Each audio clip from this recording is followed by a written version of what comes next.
Board परीक्षा यानी 10वीं के रिजल्ट आए, लेकिन रिजल्ट के आते एक सवाल जो सबके जहन में है वो ये कि 500 में 499 अंक कैसे आ गए। इस सवाल का जवाब ढूंढे नहीं मिल रहा। दिमाग में यही आता कि गजब का आइंस्टाइन वाला दिमाग पाया है टॉपर्स ने, लेकिन क्या यही सच है? सच आपके सामने रखें उससे पहले हम एक बात साफ कर दें कि हम कहीं से भी किसी स्टूडेंट को जिन्होंने 500 में से 499 अंक हासिल किए या ये कीर्तिमान कायम किया या टॉप 3 में आए हैं, उन्हें कोई ब्लेम नहीं कर रहे हैं। उनकी शानदार सफलता के लिए उनको जितनी बधाई दी जाए कम होगी। लेकिन सवाल तब भी मन में है और सिस्टम से है। हजारों उन छात्रों के लिए सवाल मन में है जो देश के अलग अलग राज्यों में बोर्ड परीक्षा में खूब लिखकर ज्यादा से ज्यादा 75-80% से ज्यादा मार्क्स नहीं ला पाते, और सिर्फ इस वजह से उन्हें देश की बड़ी यूनिवर्सिटीज में जहां कहीं भी एडमिशन के लिए मार्क्स को आधार बनाया जाता है, एडमिशन मिल नहीं पाता। ऐसे छात्रों के लिए क्या होना चाहिए? आज प्रश्नकाल में हम यही मुद्दा लेकर आए। हम एक सवाल लेंगे और आपको समझाएंगे कि कैसे अलग अलग बोर्ड में उस एक सवाल पर ही नंबर देने का सिस्टम अलग अलग बना रखा है देश के इस एजुकेशन सिस्टम में, और नतीजा यह है कि एक जैसे टैलेंटेड बच्चे भी अलग अलग नंबर लाते हैं, चाहे तैयारी एक सी हो या फिर नॉलेज एक जैसा हो। लेकिन पहले आपको टॉपर से मिलवाते हैं।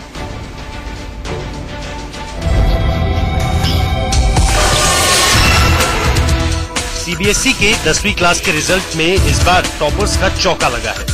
मतलब कोई एक टॉपर नहीं, 4 छात्रों ने 500 नंबर के फुल मार्क्स में 499 नंबर लाए। इसमें 3 लड़कियां हैं, इसलिए टॉपर की बात होगी तो इन चारों की बात होगी, जिनकी तस्वीरें आपकी टेलीविजन स्क्रीन पर इस वक्त है। डीपीएस गुड़गांव के छात्र प्रखर मित्तल, बिजनौर के आरपी स्कूल की रिमझिम अग्रवाल, शामली के स्कॉटिश इंटरनेशनल स्कूल की नंदिनी गर्ग और कोचिन की भवानी विद्यालय की श्रीलक्ष्मी जी। मैंने पूरे साल ही थोड़ी बहुत मेहनत करी है और 1-2 घंटा रोज पढ़ा है मैंने। कोई यूजुअल आवर्स तो नहीं थे, बट घर में तैयारी की है और स्कूल में भी फर्स्ट डे से मैंने प्रिपरेशन की है सक्सेस के लिए, एग्जाम्स के लिए। मेरी इतनी खुशी हो रही है कि मैं उसे बयान नहीं कर पा रही, मेरे पास कोई शब्द नहीं है उसको बयान करने। 4 स्टूडेंट्स जिन्होंने 10वीं में 500 में से 499 नंबर लाए, उनकी बातें आपने सुनी। इन बच्चों के लिए ये खुशी सचमुच बहुत बड़ी है, लिहाजा वो अपने मुताबिक अपनी बात सामने रख रहे हैं। लेकिन मुद्दा ये बच्चे नहीं, मुद्दा सिस्टम का है। वो सिस्टम जिसके एक हिस्से पर राज्य के बोर्ड खड़े हैं, जिनके बच्चे जान लगा देते हैं लेकिन 80% पार नहीं कर पाते। दिल्ली, मुंबई जैसे बड़े शहरों की यूनिवर्सिटी से वो सीधे छट जाते हैं। ऐसा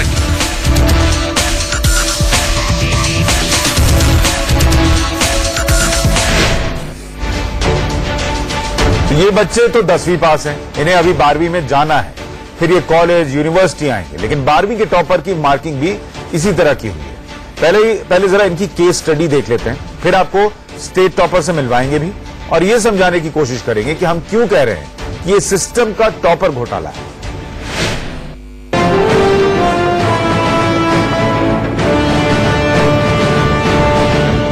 नोएडा की रहने वाली ये मेघना श्रीवास्तव है। मेघना ने सीबीएसई 12वीं में टॉप किया है। 500 में से 499 नंबर लाए हैं।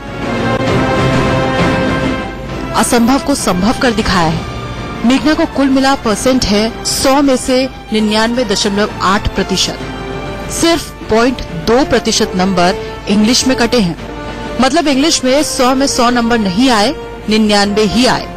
टॉप करने पर मेघना ने क्या कहा, जरा वो भी सुनो। बहुत अच्छा लग रहा है मुझको।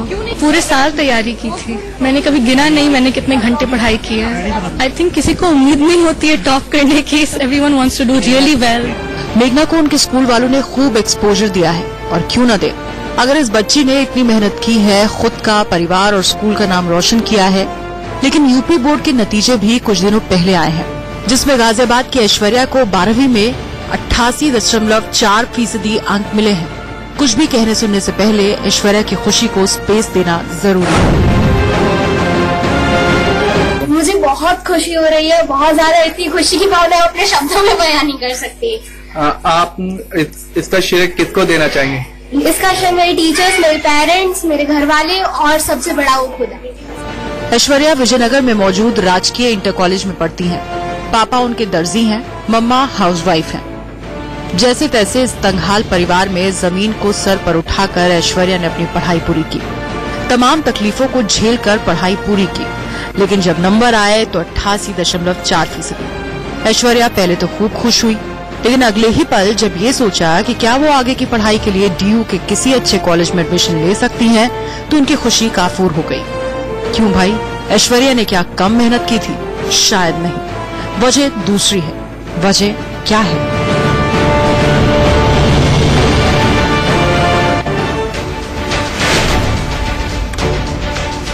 वजह पर आऊंगा, लेकिन पहले आपको दो छात्रों से मिलवाना चाहता हूं। प्रखर मित्तल हमारे साथ जुड़ रहे हैं, जो कि CBSE के टॉपर हैं, और कृष्णा जी कुमार हमारे साथ जुड़ रहे हैं, जो कि बिहार बोर्ड से उन्होंने एग्जाम दिया था और 70% से ज्यादा अंक हासिल किया। आप दोनों का बहुत स्वागत है, आप दोनों को बहुत बहुत बधाई है। और प्रखर, मैं पहले आपसे शुरुआत करूं कि आप, नाम प्रखर है लेकिन मार्क्स तो आपके शिखर वाले हैं। ये बताइए, सुबह से कितने लड्डू खा चुके हैं और इस मार्क्स के पीछे का राज क्या है?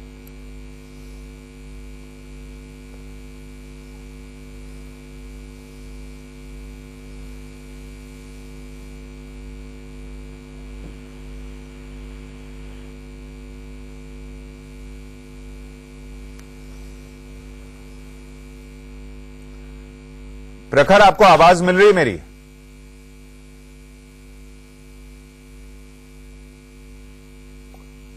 शायद प्रखर आपकी आवाज नहीं आ पा रही, हम तक हम उसको ठीक करने की कोशिश करते हैं। कृष्णा, आपको आवाज मिल रही मेरी?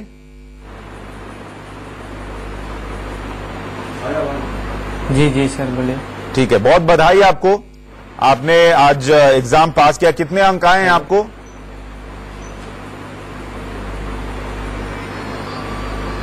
सर 352 है। कितना % होता है ये?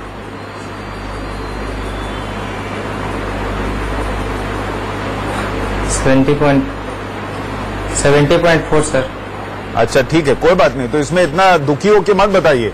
70% आए तो कोई कम थोड़ी आए हैं। आपने मेहनत की है, पढ़ाई की है, तो 70% आए। थोड़ा खुश होकर बताइए। लड्डू खाएं कि नहीं खाएं?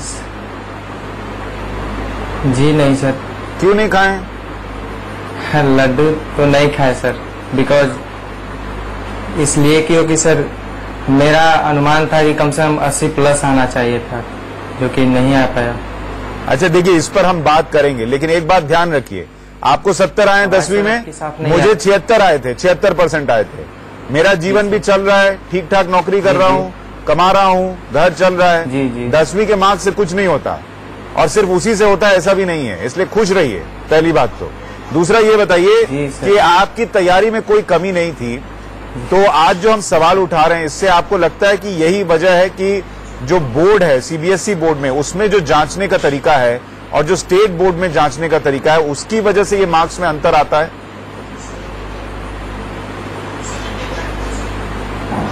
जी हाँ सर। अगर आप CBSE में होते तो आपको क्या लगता है कितने अंक आए होते आपके, जो आपकी तैयारी थी उस हिसाब से?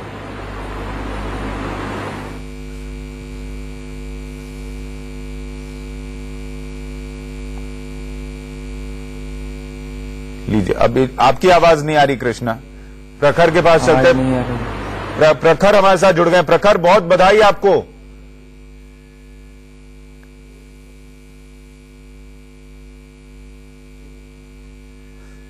प्रखर, आपके मार्क्स तो आ गए, लेकिन कुछ तकनीकी दिक्कत है, आपकी आवाज नहीं आ पा रही है। अब ये कैसे मुझे नहीं पता, लेकिन मैं फिर से उसको ठीक करवाने की कोशिश करता हूं, माफी मांगते हुए कि पता नहीं क्या दिक्कत है। एक बार बोलिए फिर से, शायद आवाज आ गई है।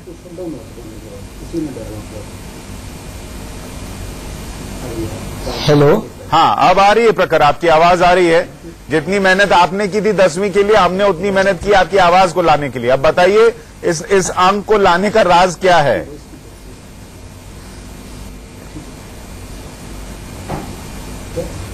राज तो यही है कि बहुत मेहनत के साथ पढ़ाई करो, और मैं ये कहूंगा कि पढ़ाई जब आप करते हो तो कितने घंटे पढ़ाई करी उससे फर्क नहीं पड़ता। उससे फर्क पड़ता है कि जब आपने पढ़ाई करी तो आपका कितना फोकस है, कितना डिटर्मिनेशन है। तो कंसिस्टेंटली अगर आप पूरे साल रोज थोड़ी मेहनत करोगे तो बहुत अच्छा रहेगा। ठीक है प्रखर, हमारे साथ कृष्णा भी हैं, जिन्होंने बिहार बोर्ड से एग्जाम दिया था। उनको 70% मार्क्स आए हैं। उनको ऐसा लगता है कि कम आए, 80+ आना चाहिए था। और ऐसे देश में अलग अलग स्टेट बोर्ड्स हैं, बिहार बोर्ड, यूपी बोर्ड, जहां पर छात्रों को 70-80% आ जाए तो उसी में संतोष करना पड़ता है। 90% या जैसे आपके अंक आए हैं ऐसे नहीं आ पाते किसी स्टेट बोर्ड में। आपको लगता है ये जो कॉपी चेक करने का पैटर्न है सीबीएसई का और स्टेट बोर्ड्स का, वो एक होना चाहिए ताकि एक सी तैयारी, एक से इंटेलिजेंस वाले बच्चे जो हैं सबको मार्क्स एक जैसे आए और उनको आगे के लिए जो मौका मिलने वाला है वो एक जैसा मिले?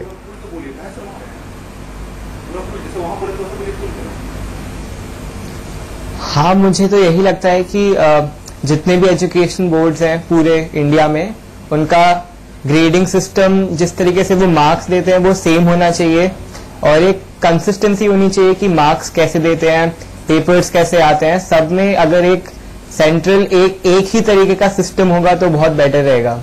ठीक है, मैं दर्शकों को दिखाना भी चाहता हूं कि किस तरीके से अलग अलग बोर्ड में कॉपी जांचने का तरीका अलग अलग होता है, जिसकी वजह से एक जैसी मेहनत करने वाले छात्र जो हैं वो अलग अलग अंक हासिल करते हैं। आप इस रिपोर्ट को देखिए जरा।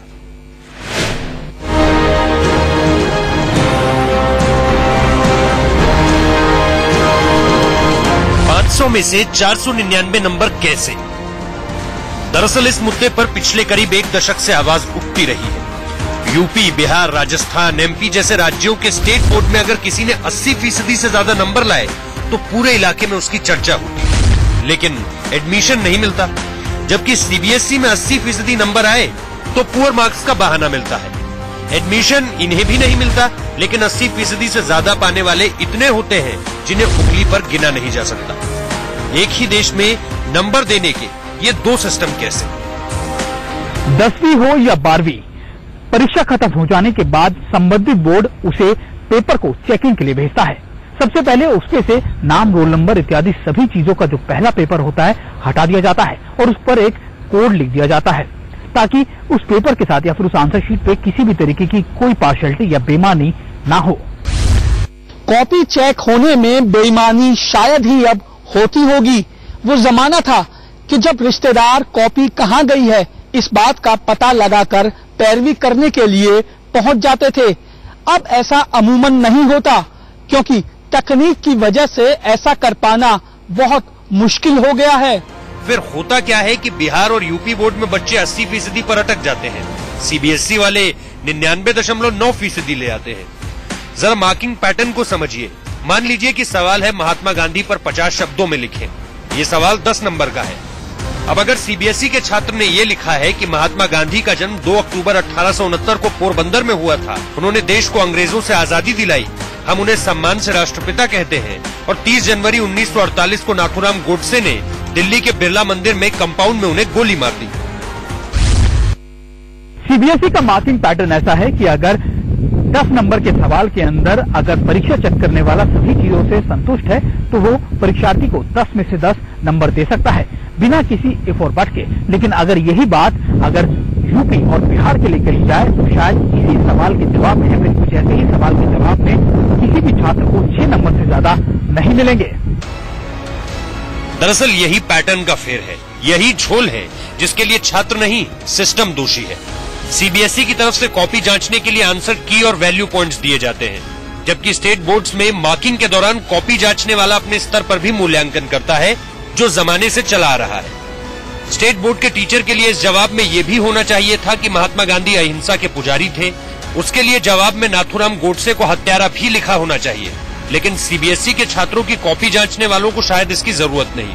इसलिए एक ही सवाल अगर दोनों जगह पर हो और जवाब भी एक ही हो तो स्टेट बोर्ड के छात्र 10 में 6 या 7 नंबर पाते हैं, जबकि सीबीएसई के छात्र 10 में से 10 या 10 में से 9 पा जाते हैं।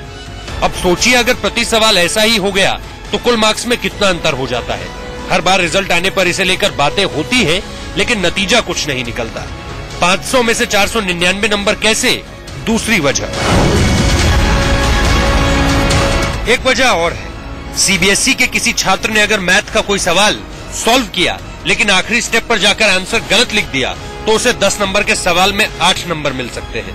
लेकिन स्टेट बोर्ड वाले या तो कोई नंबर ही नहीं देंगे या 2 या 3 नंबर देकर छोड़ देंगे, क्योंकि उनके लिए सवाल सॉल्व होने का मतलब है आखिर तक सब कुछ ठीक हो। बस ये दिक्कत है।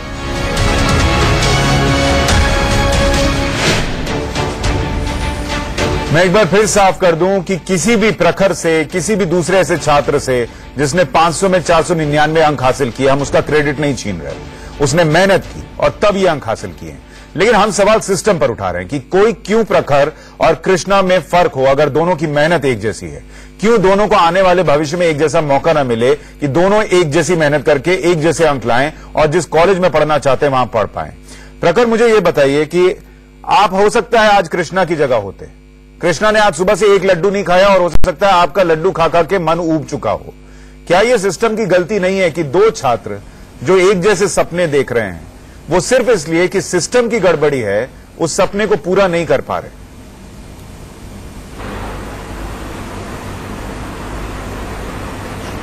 मेरा मानना यही है कि जो सिस्टम है वो सबके लिए इक्वल होना चाहिए, समान होना चाहिए। सो हाँ, ये एक फ्लॉ है हमारे एजुकेशन सिस्टम में, बट मैं उम्मीद करूंगा कि ये जल्द से जल्द ठीक हो जाएगा और सभी बोर्ड्स की मार्किंग एक कॉमन तरीके से होगी। कृष्णा, आपको इस बात का दुख या चिंता सता रही है कि एडमिशन कहां मिलेगा अब इस 70% मार्क्स में?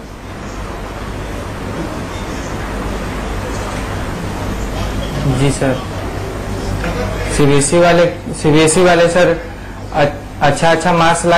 आवाज सर नहीं आ रही है। आ रही, आप बोलिए।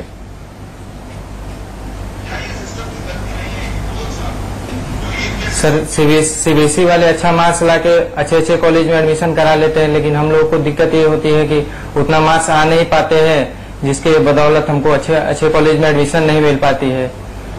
और हम उम्मीद ये कर रहे हैं, हम लोग चाह के भी उस सही बात है, हम उम्मीद ये कर रहे हैं कि इस देश में सिस्टम बनाने वाले जो लोग हैं वो कृष्णा को भी सुनेंगे और प्रखर को भी सुनेंगे और समझेंगे कि कैसे दो बच्चे जो एक जैसा सपना देख रहे हैं वो इस सिस्टम के आगे, उनमें से एक हार रहा है, परेशान हो रहा है और दूसरा जो है वो आगे बढ़ रहा है, जबकि मौका एक बराबरी का मिलना चाहिए। हम आपको Lucknow state board, UP state board से जो इन बच्चों ने कुछ एग्जाम पास किए हैं उनमें से कुछ की प्रतिक्रिया भी सुनवाना चाहते हैं। गवर्नमेंट को कुछ करना चाहिए, मतलब इतना ज्यादा भी नहीं करना चाहिए कि एक पर्टिकुलर एरिया के ही लोगों को वहाँ पे एडमिशन देना चाहिए। बच्चों को सबको इक्वली ट्रीट करना चाहिए और अपने एकेडमिक्स के दम पे हासिल करेंगे जो करना होगा। एडमिशन भी एक टेस्ट के थ्रू लेना चाहिए जिससे कि हर बच्चे की कैपेबिलिटी पता चले और एडमिशन सही जाए। वहाँ पर दिल्ली के जो बच्चे होते हैं उनका परसेंटेज देख करके उन्हें तुरंत मेरिट लिस्ट में नाम दे दिया जाता है, लेकिन हमने भी कोशिश किया पर हमारा मेरिट 84 समथिंग था, बट हमें वहाँ एडमिशन नहीं मिला।